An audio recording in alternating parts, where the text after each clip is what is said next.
Listen, something really unexpected is unfolding across Europe right now. And if you're not paying attention, you're going to miss the signs of what's coming next.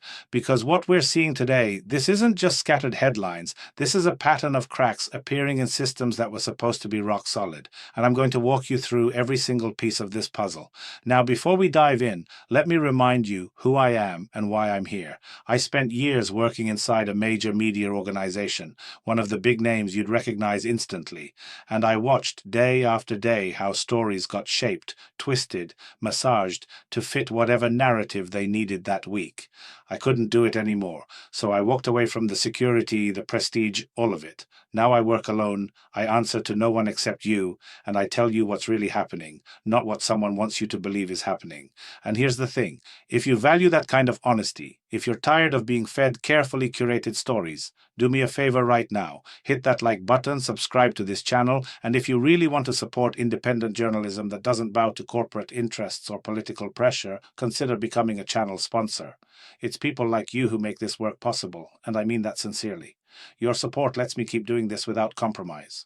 So let's start with what's brewing in Brussels, because this one's been simmering quietly and it could boil over any day now. The European Commission and Belgium are at a complete standstill over a major loan package for Ukraine. They met yesterday, sat down, tried to hash it out, and came away with absolutely nothing. Zero progress. The problem? Belgium is getting increasingly uncomfortable with the whole idea of using frozen Russian assets to back this loan. And here's what makes this fascinating. The Belgian government isn't just expressing mild concern. They're saying they're genuinely worried because the European Commission hasn't given them any alternative proposals. Nothing. It's basically take it or leave it, use the Russian assets, or we've got nothing else for you. And Belgium, to their credit or their stubbornness, depending on how you see it, they're not budging. They're saying no, and they're saying it firmly. Now, the European Commission, they're still hopeful. They're still trying to find a way through this. But here's the critical detail. Time is running out. This isn't one of those issues they can just table for 6 months and revisit later. And Belgium isn't cracking under the pressure. So we're watching a major EU policy initiative potentially fall apart because one member state is drawing a line. Keep your eyes on this one, because if Belgium holds firm, this whole thing could collapse. Meanwhile, over in Germany, we're getting numbers that tell a story politicians really don't want to talk about. The Federal Ministry of Labor and the Federal Employment Agency just released data showing that 1 in 4 minors in Germany, think about that, 1 out of every 4 kids is living on social welfare. 1 in 4. And according to the Federal Employment Agency themselves, the main reason for these staggering numbers is the massive influx of people into Germany over recent years. Now they're framing it as, well, these families need government support initially because it takes time, sometimes years, to establish themselves in the labor market. And okay, that's true. That's fair. That's how integration works in theory. But 1 in 4 children? That's not a temporary adjustment period. That's a fundamental shift in the social fabric of the country. That's a massive burden on the welfare system that someone has to pay for, and it's the German taxpayers who are footing that bill. But hey, it's not all bad news for Germany. We should be fair here. The acting Prime Minister of the Netherlands, Dijkhoff, just announced that China has agreed to resume shipments of microchips from Nexperia, that major chip supplier everyone depends on. These shipments were completely halted because of a conflict between China and the Netherlands, and that shutdown was causing serious problems. And here's why that matters beyond just the tech sector. German automobile factories were facing partial shutdowns because of this. No chips, no cars. Modern vehicles are basically computers on wheels, and without those components, the entire production line grinds to a halt. So Dijkhoff is calling this great news for German auto plants, and he's absolutely right. It is, in the short term. But here's what nobody's addressing. Where's the plan to avoid this kind of dependency in the future? What happens the next time China decides to turn off the tap? The European Commission says they're working on it, they're exploring solutions, but working on it and actually having a viable alternative are two completely different things. Are you seeing the pattern here yet? Because I want you to stay with me on this. These stories connect. Like this video, if you're following along, drop a comment with your thoughts and make sure you're subscribed because we're going deeper into what's really happening across Europe and you're not going to want to miss where this is headed. Now let's talk about something that's causing massive debate in Germany right now.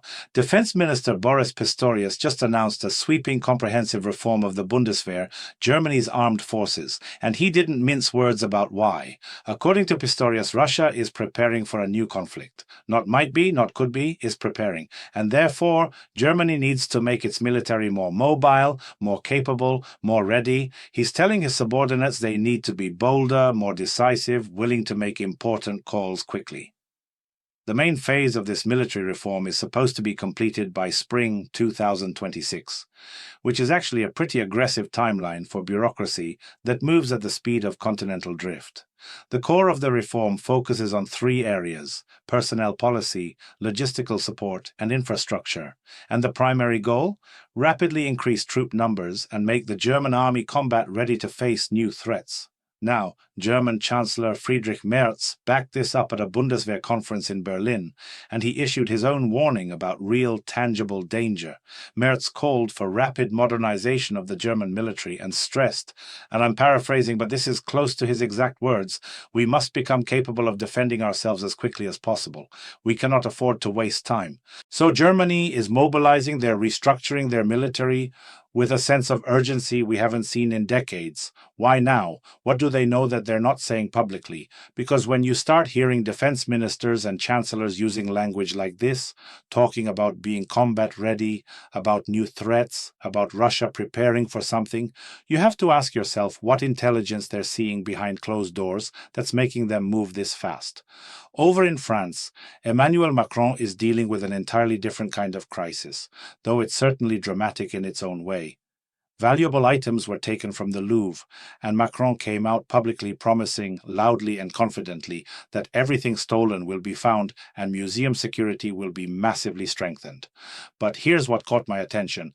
Macron called this a shock for everyone, which, fair enough, the Louvre getting hit is shocking. But then he added this fascinating spin. He said it's also an opportunity to emerge from this situation even stronger. You know, that classic political move, turn the disaster into a rallying cry. We'll come out of this stronger than ever. Sure, but maybe first you actually need to find what was taken? Just a thought.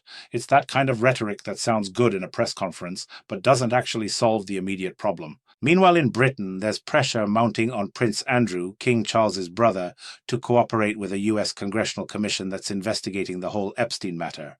The message being sent to Andrew is pretty straightforward.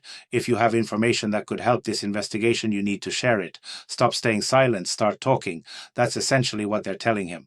Now, as you know, Prince Andrew has lost a lot over the past few years. Titles, roles, public position. But Buckingham Palace just announced they're letting him keep one thing, his medals, his military honors. That's it. That's what he gets to hold on to. Everything else gone, but the medals stay. Make of that what you will. In Romania, we've got a situation that's equal parts political theatre and genuine controversy. Diana Șoșoacă, this controversial member of the European Parliament, showed up for another questioning by prosecutors, and now she's claiming they want to send her to a psychiatric facility. She became internationally known last July when she was physically removed from a plenary session of the European Parliament because of her behavior. She showed up holding an icon, shouting accusations during the debates over Ursula von der Leyen's re-election as head of the European Commission. She's made other harsh statements since then, really confrontational stuff. And last month, the European Parliament officially began proceedings to strip her of her immunity. So now the question everyone's asking is, will they actually place her in a psychiatric facility or not? It's become this whole spectacle, and honestly, there's genuine intrigue about how this plays out. Is this a legitimate concern about her mental state, or is this a political maneuver to silence a disruptive voice? Both things could be true simultaneously, which makes it even more complicated. Now, switching continents, let's talk about what happened in Canada, because this story really bothered me when I saw it. There's this ostrich farm, and with bird flu spreading globally, you'd think authorities would be cautious, methodical, right? Well, apparently not in this case. The farm owners tried to prove their birds were healthy, they wanted independent testing, they wanted verification, but nobody was interested in hearing it. The owner insisted the flock was completely healthy, even took the case to Canada's Supreme Court, asking them to prevent the culling and allow independent examination instead. Because, and let's be honest here, there's zero trust in the authorities anymore. That's just reality. But officials showed up without the slightest hesitation, used firearms, and several hundred ostriches were eliminated. The farmers stood there watching and crying. And here's the kicker. This all started from an anonymous tip. Someone reported that back in 2024, 30 ostriches may have perished on that farm. That's it. An anonymous report, unverified, and based on that, the decision was made to destroy hundreds of birds without proper testing. Now, U.S. Health Secretary Robert Kennedy has warned that indiscriminately destroying entire flocks without proper testing and evaluation could have serious consequences, including the loss of valuable genetic material that might help explain a lot about how these diseases spread and evolve. But they're rushing to eliminate flocks anyway, and not just in Canada. Across Europe this fall, multiple countries have reported bird flu outbreaks, and they're taking various measures, some more extreme than others. We'll see what happens next, but this approach of shoot first, test never, that's concerning on multiple levels. Let me bring you back to something you need to understand, because we're covering a lot of ground here, but it's all connected. Subscribe if you haven't yet, and comment below with what you think about these developments, especially this rush to eliminate without investigation. Your voice matters in these discussions. Now, back to the United States. Donald Trump recently hosted Hungary's Prime Minister Viktor Orbán and called him a magnificent leader who is loved and respected. Trump praised him specifically for his tough immigration policies in Hungary. And look, Trump doesn't care about the opinions of people who think differently. You know that by now, that's well established. But what's interesting here is what Hungary is offering the United States in return for this friendly relationship. Orbán proposed very advantageous cooperation agreements, contracts for purchasing fuel for nuclear power plants, American liquefied natural gas, and new military and financial agreements. It's a package deal, basically. We'll buy your energy, we'll make military commitments, and in exchange, we get political support. And the Trump administration apparently promised to shut down a US-funded Hungarian office of Radio Free Europe. Why? To support Orbán in the 2026 elections. They want to limit what they'd call undesirable information processing of the masses. Earlier this year, the head of the U.S. Agency for Global Media already slashed almost all funding for broadcasters in that structure. Voice of America got cut, Radio Free Asia got cut, so this is part of a broader pattern of restructuring American international broadcasting, and it's clearly aligned with supporting friendly governments abroad. Meanwhile, the U.S. Energy Secretary announced proudly that Greece is a fantastic partner and that America is in Europe for the long haul now. Why the sudden declaration of love for Greece? Because Greece recently became the gateway for American liquefied natural gas into Europe. For the U.S., Greece is now an excellent partner and the entry point through which American energy flows and will continue flowing into Europe. The United States has wanted this position for a long time, and now they've achieved it. They've secured their energy foothold in Europe through Greece, and they're making sure everyone knows it. But let's leave the complicated geopolitical energy chess for a moment and talk about something that perfectly captures how government spending works these days. New York City, wonderful place, amazing city, but it's got problems. Rats, garbage, the usual urban challenges. So the city decided to bring in specialists of the highest level to tackle this.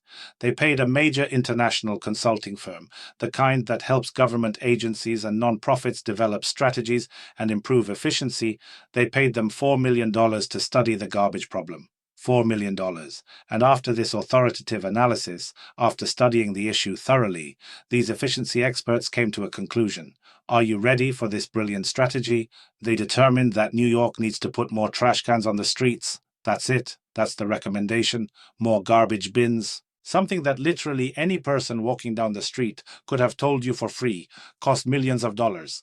That's how it works sometimes in our modern world. $4 million to be told, hey, maybe put out more trash cans so the city gets cleaner.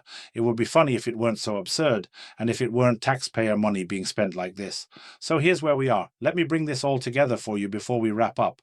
We've got Belgium blocking EU plans over Russian asset usage, Germany militarizing rapidly because of perceived threats from Russia, 1 in 4 German children on welfare due to immigration pressures, France dealing with museum security after a major incident, Prince Andrew being pressured to cooperate with Epstein investigators, controversial politicians in Romania claiming persecution, mass culling of livestock without proper testing in Canada and across Europe, Trump building alliances with Orbán while restructuring American international broadcasting, the US securing energy dominance in Europe through Greece, and American cities paying consultants millions for common sense advice. These aren't isolated incidents. This is institutional breakdown, political realignment, and crisis management happening simultaneously across Western democracies. Systems that were supposed to be stable are showing cracks everywhere you look. What do you think about everything happening right now? What's your take on these developments? Write your thoughts in the comments. I genuinely want to know what you're seeing from where you are, and if this kind of independent analysis matters to you. If you want to keep seeing content that connects these dots without corporate filtering or political agenda, hit that like button right now, subscribe to this channel, and seriously consider becoming a sponsor. It's your support that allows this work to continue without compromise, without anyone telling me what I can or cannot say. This is the reality we're living in. These are the stories that matter, and I'll be back tomorrow bringing you more of what's actually happening while others are busy spinning narratives. Until then, stay informed, stay skeptical, and keep asking the uncomfortable questions.